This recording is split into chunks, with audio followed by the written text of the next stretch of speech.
I'm back. It's been a while. And I am very sorry that I've been gone for so long. But the thing is, if y'all have been waiting for a Ray X Traitor listener, I really don't have any ideas for that one. So if you do, please comment the idea, because maybe I'll do it. But today I'll be reading y'all a fanfiction, Ray X, a female reader, but I'll be changing the pronouns to they, them. So yeah, please like and subscribe. Yeah, hope y'all have the good day, afternoon, or night. So yeah, let's get into it. Bye everyone. Okay, so I will be reading chapter 1 called Where It All Began. Also, I forgot to mention that this fanfiction, I did not make it. Full credit to the author, which is Isla Waters. I'm also going to be reading everything word by word, so yeah, let's get started. YN's POV. Today I'll be leaving the house to get adopted. Oh, I know the truth. I found out the truth when one of the little kids got adopted. I wanted to say goodbye, but when I got there, I saw it all happening. So I went back to warn my friends, but the mother saw me and told me to keep quiet or one of my friends will be next. Hey YN, it's time to eat, said a boy named Den. I said that I wouldn't be eating, but if I changed my mind, to save me some. And then he left. I looked outside knowing that my days were over. So I went to one of my friend's house named Kataru's room. But when I got there, he was crying.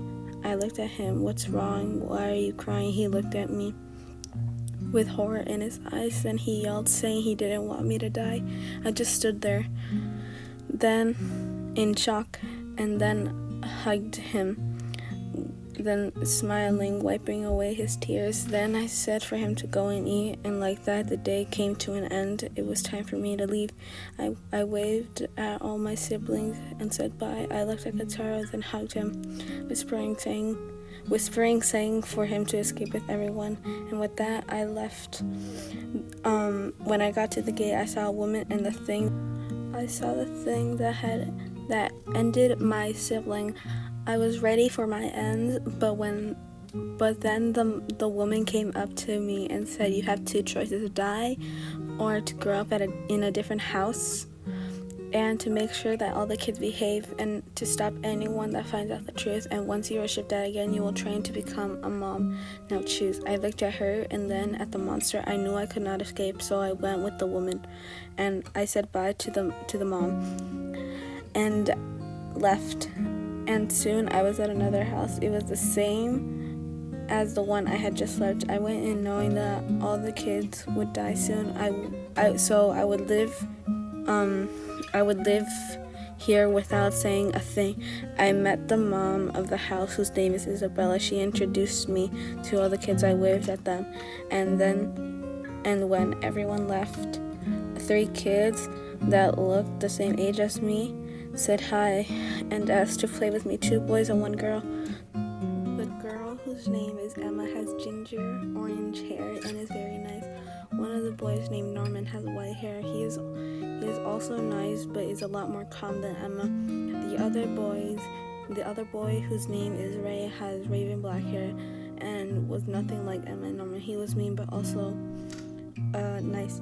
We all played, and I said nothing and decided to use a notebook to communicate with everyone with it. Everyone was fine with that, except Ray. He would ask me to talk and would take my notebook. However, I ignored him. 7 years later, Wyatt, narrator's POV.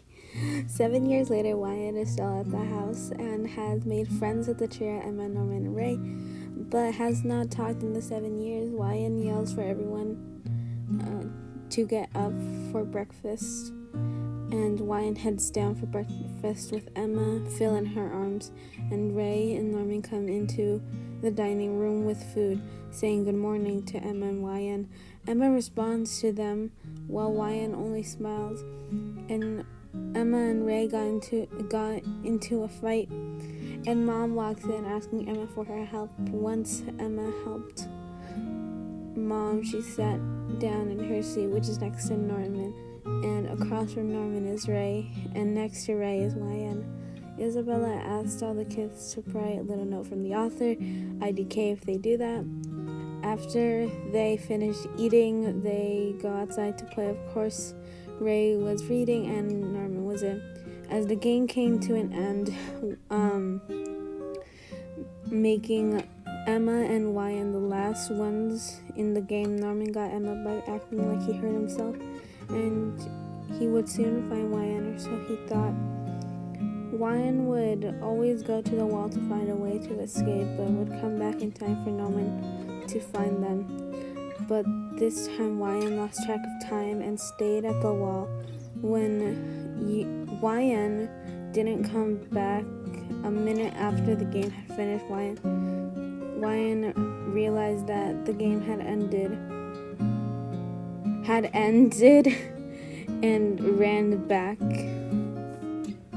And in the forest, bumped into someone. It was Ray. He looked at them, relieved that Wyan was okay, and took them back to the other kids. Emma was so happy, and Norman was also.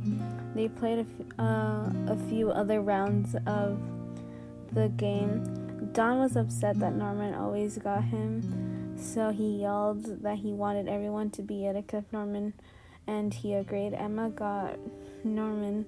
They both were at the fence. Wyan soon arrived, and to see the two thinking that they were made for each other, but also sad because they would die soon. But then Ray appeared, talking to Emma and Norman. Wyan got closer to hear, and soon Dawn, Gilda, Nat, Phil, and Connie came out and asked if the game was over. Then they all started talking about what they wanted to do when they got outside of the orphanage. There we go. They asked each other, but then Ray asked Wyan. All they could do was stand there, then looked down at their feet and whispering, saying that they wanted to be free of the house, free of the past that she had before coming to the house, both of them. But no one heard what they said. Then Ray asked Emma, to which Emma said that she did not want to leave the house because they were all happy. Wyan was holding their tears, knowing full well what is going to happen to all of them. They all heard the bell, so they headed back to the house. A few hours passed. Wyan was in the library reading. All she could think about was Connie, feeling bad that they couldn't save Connie from what was going to happen. Then Rain came in, finding Wyan in the corners, crying softly. Hello everyone, I am very sorry, but I'm going to have to end the video here. But I am very sorry that I have not been posting, and I promise I will post the next part of the first chapter, and then after that video I will post chapter 2. But yeah, thank you for supporting my channel, and thank you for waiting very patiently. Please like and subscribe. So yeah, bye everyone, I hope you enjoyed.